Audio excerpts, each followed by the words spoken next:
This is LSAT Prep Test 148, Section 2, Passage 1. This is a philosophy passage laying out John Rawls's theory of justice. Now, it reads like a clean, friendly explainer, and that's exactly why students mess it up. The difficulty level is actually medium. The passage builds Rawls's theory from the ground up, brick by brick. It starts with what's wrong with utilitarianism, then walks you through Rawls's alternative. But this is not a neutral summary. The author is on board with Rawls for most of the ride, then quietly gets off near the end. And if you miss the exit, you're going to get the hardest questions wrong. Now, the most important paragraph here is the last one. We're going to build up to that. Paragraph 1 is doing one job, making you feel why we need Rawls in the first place. It gives you utilitarianism, makes it sound sensible for about 2 seconds, then drops an example about executing an innocent person to keep a mob happy. And that example is the engine of the whole passage. Without it, Rawls's theory has no urgency. The author needs you to be disgusted by utilitarianism so that everything Rawls offers afterwards feels like a rescue. You want to move through this at a pretty steady pace. Don't get hung up on the quote near the end of the paragraph. It's just the same flaw restated in Rawls's own words. Now, paragraph 2 is only a few lines, but it's doing the heaviest structural work in the passage. This is where Rawls's big idea lands. Fair procedure equals justice. That is the entire foundation. Everything after this paragraph is just building on top of that one claim. You want to slow down here. If you skim past it, paragraphs 3 and 4 are going to feel like random examples instead of a connected argument. Now, paragraph 3 is the cake analogy. 5 kids, 1 cake. The cutter doesn't know who gets which slice. So the cutter plays it safe and divides equally. You could speed up here because the paragraph exists to make paragraph 2 feel intuitive. The concept is what matters. Don't memorize the details of the example. Just understand what it proves. If you remove biased information, you get a fair result. Then paragraph 4 scales that same idea up. Now, instead of kids and cake, you've got people designing an entire society. Now, they don't know where they're going to land in it. They don't know if they're going to be rich or poor, talented or struggling, so they build a system where the worst position is still livable. This is still Rawls's voice, not the author's. You are hearing a theory being presented, not being endorsed. Now, you want to keep that distinction sharp in your head. Read at the same pace as paragraph 3. It's the same logic, just bigger. Now, paragraph 5. That is where skimming is going to cost you points. It starts with primary goods. Rights, liberties, opportunities, income, wealth. The stuff Rawls says everybody needs regardless of their personal goals. That part is still explanation. But then you hit the word unfortunately, and you want to stop there. That single word is the author stepping out from behind the description and giving you an opinion for the first time. Everything before it was setup. Everything after it is judgment. The author is telling you Rawls's system is inherently redistributionist. Primary goods aren't things people are born with. If someone doesn't have them, someone else has to pay. And the passage ends right there. No defense of Rawls, no rebuttal, just the cost hanging there in the air. Now, the key move is that shift at the bottom of paragraph 5. 4 paragraphs of what looks like approval, then one word flips the lens. The test writers are going to build their hardest questions around whether you caught it. Now, here is the pattern running through the whole passage. Each paragraph hands off to the next like a relay. Utilitarianism fails, so we need a fair procedure. Fair procedure needs a method, so here is the veil of ignorance. The veil needs a bigger version, so here is the original position. The original position produces demands, so here are primary goods. And primary goods create a cost. It is a chain. Each link makes the next one feel inevitable. And that chain is what makes the final criticism land so hard. You've been nodding along for 4 paragraphs, and then the author tells you the destination has a price tag. Now, the author's stance is sympathetic to Rawls through most of the passage, but critical at the end. They think the theory sounds elegant, but has a real cost baked in, forced redistribution. Most students will read this as a straight summary with no opinion, and that is the trap. If you see a choice that says the author presents Rawls's theory without evaluation, that's wrong. And it's going to be tempting because 90% of the passage does feel neutral. But that last paragraph changes everything. Now, before you hit the questions, you want to make sure you're solid on three things. First, where exactly does the author stop explaining and start evaluating? Second, why does the passage front load that ugly utilitarian example before getting to Rawls? And third, what specific problem does the author see in Rawls's system? Not a vague objection, but the concrete cost named in that final paragraph. So that was passage number 1 in test 148. We're going to go on now to passage 2, and I'll be doing my regular live Q&A in about 2 hours at 2 Eastern, 1 Central. Anything at all, LSAT Law School Admissions is fair game. For this live, we're just going through actual real reading comp passages. This is LSAT Prep Test 148, Section 2, Passage 2 about the Great Migration.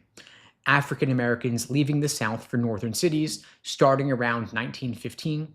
Fairly easy passage. The structure here is about as clean as LSAT passages ever get, but clean doesn't necessarily mean easy overall because there is one misread that's going to cost you points if you're not watching for it. Now, this is a social science passage. The authors are solving a puzzle. Their main point is that migration kept going even after the original reasons for it faded, because earlier migrants made it easier and cheaper for the next wave to follow. Now, paragraph 1 is just background. You want to skim it. About 40% of African Americans in the South moved north between 1915 and 1960. Then you get 3 reasons it started. War boosted labor demand up north. Immigration from Europe got cut off, so employers started recruiting black workers from the South, and a boll weevil infestation wrecked the cotton economy. That is 3 catalysts. Now, don't memorize them, just know that they're there. This paragraph is filling in the history, so the real argument has something to stand on. Nothing here is the author's own idea, it's all established background. Now, paragraph 2. This is the paragraph that matters the most, and it's the shortest one, and that should tell you something. The first half just wraps up paragraph 1. Migration started in 1915 because the income gap finally got big enough. Fine. But then there's a hard turn. The authors say the real question isn't why migration started, it's why it kept going, and why it actually sped up, even while the income difference between the North and the South was shrinking. Now, you want to catch that word narrowing. The money reason was fading, so if people kept moving and moved faster, something else has to explain it. That is the puzzle here. And everything after this paragraph exists to answer it. But if you blow past the pivot, you're going to spend the rest of the passage thinking the whole thing is about why the Great Migration happened, and you're going to pick wrong answers because of it. Now, paragraph 3 is the theory. You want to read this one carefully. The authors say migration builds its own momentum over time, and once it starts, it feeds itself. Then they lay out 3 costs that normally stop people from moving. 1, you don't know what jobs or housing look like where you're going. 2, it costs time and money to physically get there. And 3, once you arrive, you have to figure out a new place. You got to find work, find housing, adapt to different customs. Now, this paragraph is doing something specific. It is building a checklist. It names 3 barriers, and it's setting you up so that paragraph 4 can knock each one down. If you see that, the whole back half of the passage snaps into place. Now, paragraph 4 is the payoff. It walks through how early migrants removed each of those 3 barriers for the people who came after. Letters got passed around and read by dozens of people back home. That handles the information problem. New migrants traveled alongside experienced ones heading back north. That cuts the physical cost. And when they arrived, earlier migrants gave them a place to stay, food, even credit, plus a cultural cushion, so the adjustment wasn't as brutal. Do you see what's happening here? Paragraph 3 says there are 3 walls. Paragraph 4 says, here's how each wall came down. The passage runs on that match. If you track it, the questions almost answer themselves. Now, the key move here is the pivot in paragraph 2. The whole argument depends on one distinction: why migration started versus why it continued. The catalysts explain the start. The momentum theory explains the continuation. And that's the line the test writers are going to push on. Now, here is where students go wrong. They walk away thinking this is a passage about the causes of the Great Migration, but it's not. The causes are just the setup. The actual argument is about a specific economic puzzle. Why did migration accelerate when the financial incentive was getting weaker? If your mental summary is passage about the Great Migration and its causes, you're going to miss on main point and primary purpose questions. Your summary should be closer to saying it's a passage proposing that migration created its own momentum through network effects. That is the argument. Now, before you touch the questions, check yourself on three things. First, why does the passage bother listing those three catalysts in paragraph 1 if they're not the main argument? Second, what exactly is the puzzle paragraph 2 sets up? And third, can you match each cost from paragraph 3 to the specific solution in paragraph 4? If you can do all three, you're going to be in good shape. So that was passage 2. Next, passage 3. This is LSAT PrepTest 148, section 2, passage 3. It's a comparative passage about insider trading. It's a fairly low difficulty passage. The structure is pretty straightforward. Both sides were obvious, and you're probably going to feel comfortable after your first read. Now, both passages ask the same question. Should insider trading be illegal? Passage A says no. Passage B says yes. You're going to get that in 30 seconds. The real test is whether you understand that they're not just picking different sides, they're playing totally different games. Now, passage A starts with a quick definition of insider trading. This is just setup. The actual argument kicks in right away. The author's move is a comparison. All stock trading involves having information other people don't. You research a stock, you realize it's overvalued, you sell. And nobody calls that a crime, you just did your homework. So the author is asking you to see insider trading as the same activity on a spectrum, not a special category. If regular trading is fine, why isn't this? Now, paragraph 2 is where passage A starts to get bold. The author doesn't just say insider trading is harmless. The claim is that it's actually good for the market. When someone sells because they know that bad news is coming, it pushes the price down closer to where it should be. More accurate prices help everybody. And so, in the author's mind, insider trading makes the whole system work better. That is a much stronger claim than saying it shouldn't be illegal. It's a positive force. That's what they're saying. Now, if you miss that distinction, you're going to pick a watered-down answer on any attitude question. And then you get this concept of insider non-trading at the end. Somebody decides not to buy a stock because they know something bad is coming. That happens constantly, and nobody arrests anybody for it. The author's point is that if non-trading based on inside knowledge is fine, then trading on it shouldn't be a crime either. This is an argument of consistency. It's designed to make the whole law look arbitrary, so you want to read it quickly. And then passage B, totally different world. The author starts with one idea and never lets go of it, transparency. A fair market means everybody gets the same information at the same time. If that's the baseline, then the only way to win is by being smarter with the same data everyone else has. It's about skills, not access. Now, paragraph 2 of passage B is the core attack. Insider trading breaks that fairness. People with inside information act before anyone else even has a chance. Now, watch for the word unfairly here. That one word tells you this author sees the problem as a justice issue, not efficiency, not market function, but fairness. And that matters because passage A never talks about fairness at all. The two authors aren't even using the same scorecard. Now, the last paragraph of passage B builds a chain, and you've got to see it as a chain because the questions will test whether you can follow it. Insider trading creates unfair advantages. That kills investor confidence. When confidence dies, people stop investing.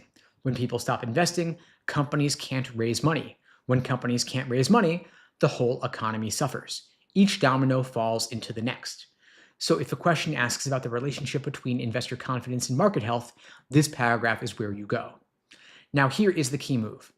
The passages don't just disagree about insider trading, they disagree about what a healthy market even is.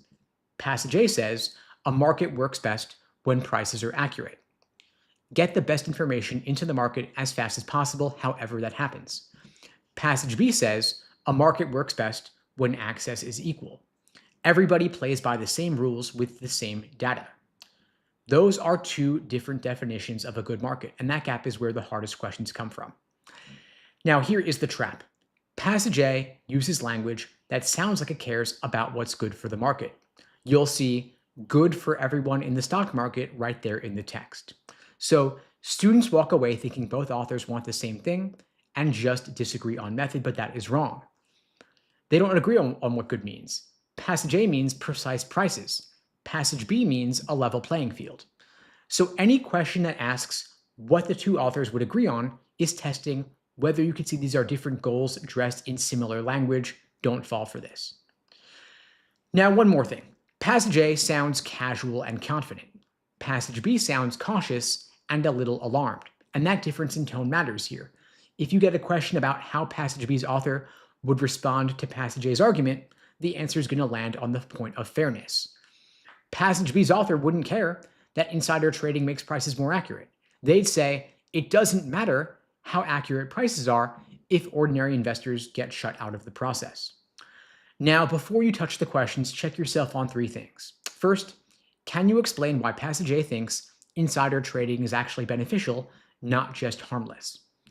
Second, can you trace Passage B's chain from unfair advantage all the way to economic damage? And third, can you name the specific thing these two authors would never agree on, even if they both say they want a healthy market? So that was Passage 3.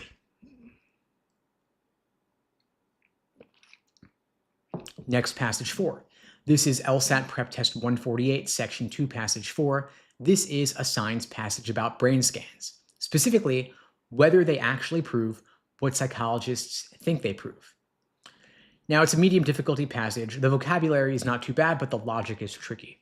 The author is running an attack here, not on brain scans themselves, but on one particular way brain scans get used in psychology.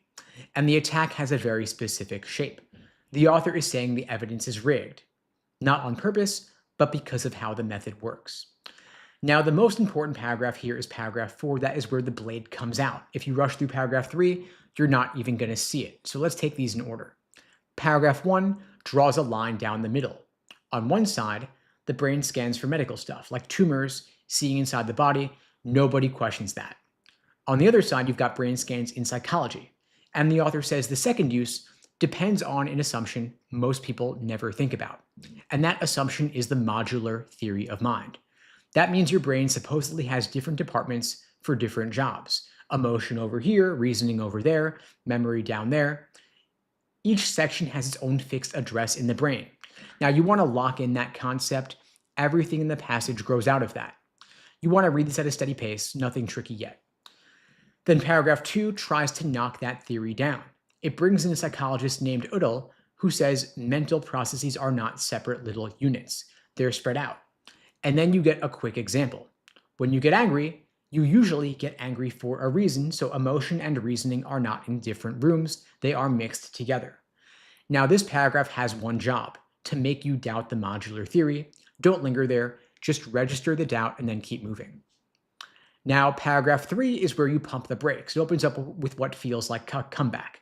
If the brain isn't modular, then why do scans show certain areas lighting up during certain tasks? Now, instead of dodging that question, the passage explains exactly how fMRI works. You want to pay close attention here. You take a measurement of somebody's brain while they're doing nothing. That is your baseline. Then you measure again while they do a task. You subtract the first image from the second, and whatever's left is supposed to be the brain activity caused by that task alone. That step of subtraction is the whole game. If you don't get it, paragraph 4 won't make any sense. And if paragraph 4 doesn't make any sense, you're going to miss the hardest questions. So paragraph 4 is where most students lose the points without knowing it. The author makes one clean observation. The entire brain is active in both conditions, resting and working. And so when you subtract one from the other, you're erasing all the activity they share. What's left over looks sharp and localized. But that clean picture is a trick of the math. You stripped away all the distributed activity, and now you're pointing at what remains and saying, look, the brain is modular. And then the passage closes with a line disguised as a question. The author is really saying this. The modular theory looks convincing partly because the subtraction method produces images that make it look convincing. Read that ending one more time when you get there. It's not a question, it is the thesis itself. Now here is the key move. The subtraction method assumes mental tasks can be isolated. It removes shared brain activity to spotlight what's left. Then the resulting image is isolated. The evidence was built into the method. The conclusion was baked into the process before the experiment even started, and that is the author's whole point. Now here is the trap. Students read this passage and think it's about whether brain scans are reliable technology, but it's not. The technology works fine. The author's problem is with the logic of interpretation. The subtraction method doesn't prove modularity, it just produces pictures that look like modularity. So if you pick a choice about imaging technology being flawed, you've fallen for exactly the wrong framing. And that mistake will burn you on main point questions and anything asking about the author's central concern. Now, one more thing here. Notice the structure. The author never gives you a better alternative. There's no saying, here is the right way to do it. It's purely tear down. The passage says the current approach has a logical hole in it and then stops. So if you see a choice offering a solution the author endorses, you want to cross it out. Now, before you hit the questions, check yourself on 3 things. First, why does the author bring up medical brain scans at all in paragraph 1? Second, what specifically gets erased during the subtraction step, and why does that matter? And third, what is the final line of the passage actually doing? Is it asking a question or is it making an accusation? So that was passage 4 of PrepTest 148. We're going to go on now to PrepTest 147.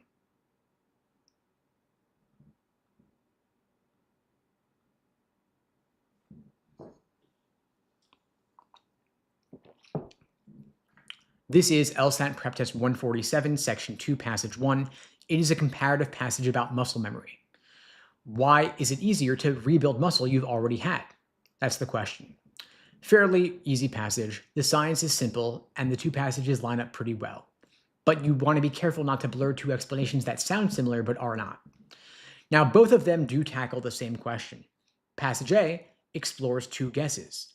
Passage B delivers an actual answer backed by research. The most important thing to track across both is the difference in confidence. Passage A never commits, passage B does. Now, before we go through the paragraphs, you want to know this. The part that matters the most is the study in the second half of passage B. That is where you've got the real explanation and where the hardest questions come from. Now, passage A, paragraph 1, is the setup.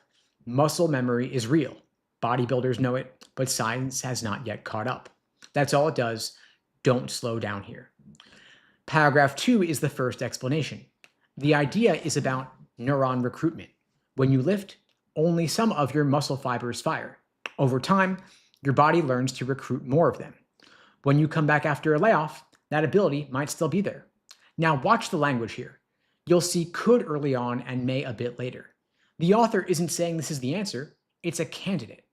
If you read it as the answer, you've already made your first mistake. Then paragraph 3 switches to a completely different explanation. Then again, at the top is your signal.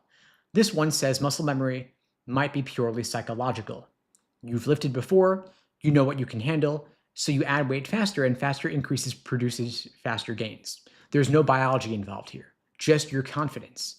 Now, the author is not picking between this and the neuron idea. Both of them stay on the table. So passage A's entire job is to raise the question and offer 2 candidates without choosing. That is the structure. It's an open question with 2 maybes, no verdict. Now passage B. This one reads differently because it's not speculating, it's reporting. The first chunk gives you background. Muscle cells are big. They need multiple nuclei to produce all the protein that makes muscles strong. When you exercise, nearby stem cells merge into the muscle cells and bring their nuclei along. Scientists used to assume those extra nuclei died when muscles shrank. That old assumption is the setup for what comes next. Now, the second chunk is the study. Researchers pumped up mouse muscles over 2 weeks, then let them shrink.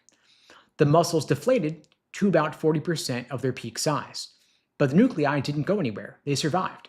And because they survived, they're ready to start producing muscle proteins again the moment training resumes. That is passage B's answer. Muscle memory is built into the cells themselves. Now, here is the move that trips people up. Passage A's neuron explanation and passage B's nucleus explanation both sound physical. Both involve something biological that sticks around after you stop training. But students blend them together. Don't they? Are totally different mechanisms.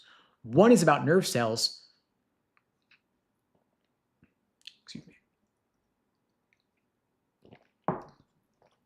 One is about nerve signals activating more fibers.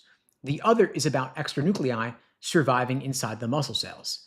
If you can't explain the difference in one sentence each, you're not ready for the questions. Now, the other trap is assuming passage B argues against passage A's psychological explanation, but it doesn't. Passage B never brings it up. It offers a cellular explanation, but it never says the confidence theory is wrong. So any choice that says passage B undermines or rejects the psychological idea should make you suspicious. Now, one more thing about passage A. Notice it treats the neuron theory and the psychological theory as equally possible. There is no evidence for either, no preference. Passage B breaks that tie, but only for the physical side. It gives real data for a cellular mechanism. It says nothing about whether confidence also plays a role. Now, the key move across both passages is the gap between speculation and evidence. Passage A wonders, passage B knows. Every question about how these passages relate comes back to that gap. Now, before you go to the questions, check yourself on three things. First, can you explain in your own words the difference between passage A's neuron recruitment idea and passage B's nucleus explanation?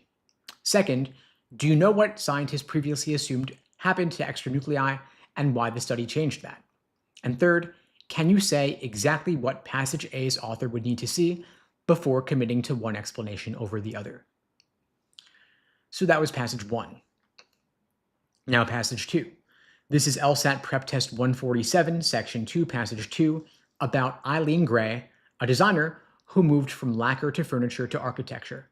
Medium difficulty passage. The trick is that this looks like a biography, but it's not. The author's making an argument, and every detail about Gray's career is evidence for that argument. If you read this like it's a life story, you're going to get the structure questions wrong. Now, this is a humanities passage. The main point is one idea. Gray's lacquer work and her furniture work were not early They were not early phases she grew out of. They were already architecture, just in different materials. Now, the most important paragraph is the last one. That's where the author stops showing you Gray's career and tells you flat out what it all means. Everything before that is built up. Now, paragraph 1 does two jobs. First, it drops a detail about Gray that seems like a throwaway, but isn't. She always focused on details that were hidden. Not visible, but hidden. File that away, it pays off in paragraph 3. Then the paragraph explains lacquer. It is a layering process.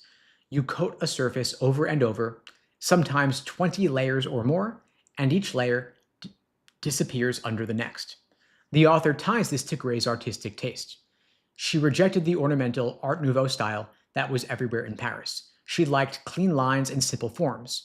You want to read this at a steady pace. It feels like background, but the hidden layers idea is the core of the whole passage. Now, paragraph 2 is where the argument gets moving. The author explains that lacquer creates a built-in problem. You've got to coat both sides of the wood or it warps. So you're always juggling how something looks against how it needs to be built. And that tension is doing something specific here. The author is saying it gives Gray's lacquer work an architectural quality, like it's structural.